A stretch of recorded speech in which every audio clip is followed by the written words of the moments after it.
My guest today is Junaid Aziz, Brand and Retail Manager for Rolex. Welcome to the show. Welcome, Aziz.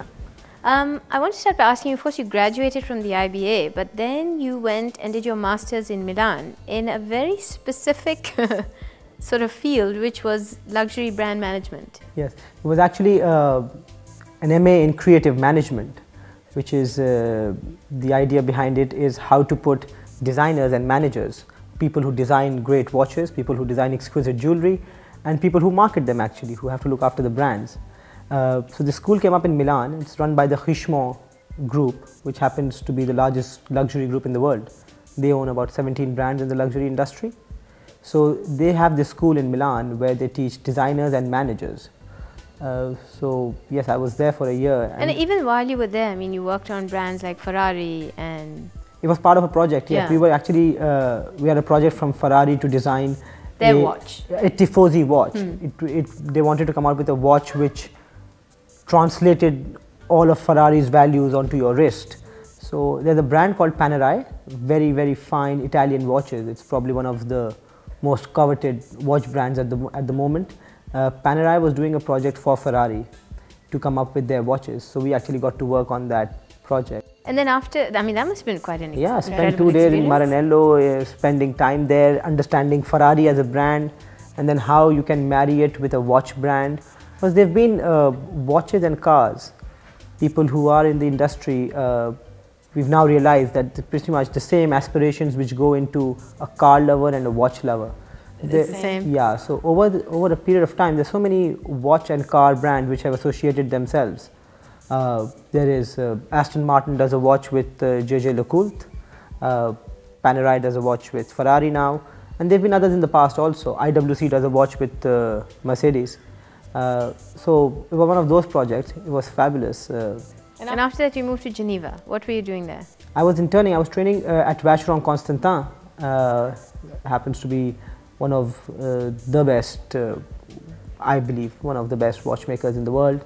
I was training there with Julien Marchenois, who is the world marketing director for Vacheron. Absolutely wonderful time. Had very, very, very understanding the whole industry as it works. It was phenomenal. So luxury brands was something you were interested in right from the start?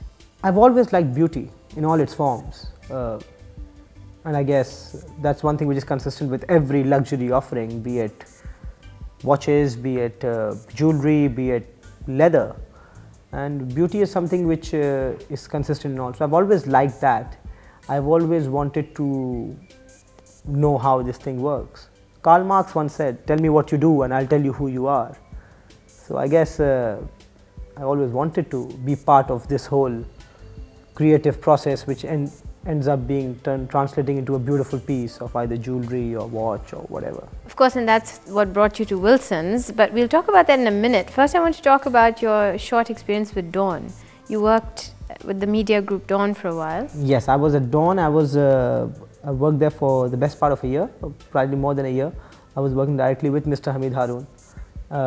Who you sort of cite as quite an inspiration for you, right? Absolutely, because once I came back, I was in Karachi, I was working from Geneva when I was in Karachi. My mother, she wasn't very well, and so one thing led to another and I decided to stay back in Karachi. And it was only then that I realized that I didn't know of a luxury industry in Pakistan. There was basically none. So I was, more than what I'm working on, it became very important who I'm working for. So I got the list down to very few people. Hamid Haroon was, definitely one of them. One of the two. And it is through him that you met the gentleman who owns Wilson's, Ali Amin. Yes, it was only through, it was through Mr. Hamid Haroon that I got a chance to meet Mr. Ali Amin, who again, at that time I didn't know of him, I didn't know about him, but had I known, I would have, he would have been on your list. He would definitely been on my list because phenomenal, remarkable. Now, Wilson's man. is a very established name. It is. But they've only broken into the luxury brand market, say about 6 years ago? Yes, the group has actually been very focused on the pharma sector. They've got, they're very successful in the pharmaceutical industry, and about 5.5, 6 years ago, they branched out into the luxury industry, which at that time would be a phenomenal decision on their part. sight out an opportunity where no one else is seeing. That was phenomenal, and they branched out into the luxury industry, and they started off, and they already started off on a very high note by getting in the big boys. They got in Patek Philippe much before anybody else. Montblanc, Patek Philippe. Yes, Montblanc followed, but we had Patek Philippe in Pakistan before Patek Philippe was introduced in India. That is how brilliant their strategy was. That is how brilliant their foresight was, that Patek Philippe was very happy to be in Pakistan, and not just be here, be very actively involved here. You know, setting up their shop in shop, setting up their best practices, sharing their whole model. They were not interested in actually selling a lot of pieces. They were interested in building up the market here. And then Rolex came, say, about a year ago?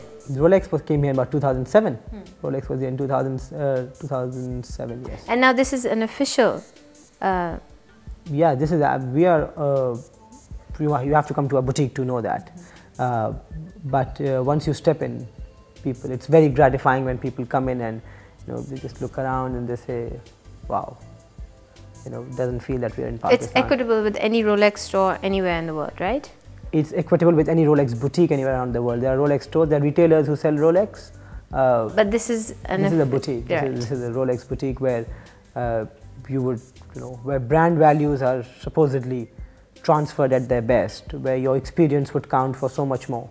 Now, obviously, you must have started out with a very small group of clients, which has now, I'm sure, grown tremendously. Yes, because it helped, because being part of the Wilsons, Rolex, we already had a clientele. We're in the same vicinity. We're at the Kingston Mall in Lahore. We're in the Beverly Center in Islamabad. Now we will be at the Forum here in Karachi. So the space is basically the same. We have 4 floors, one on top of the other. We've got Rolex on the ground floor. We've got Montblanc on the first floor. Second floor is then our high-end watches, where we've got shop-in-shops of Patek Philippe, of Breguet, IWC, Breitling, Bulgari, Harry Winston, exquisite watches. Then we've got a multi-brand section on the first floor also, where we have a wider array of watches.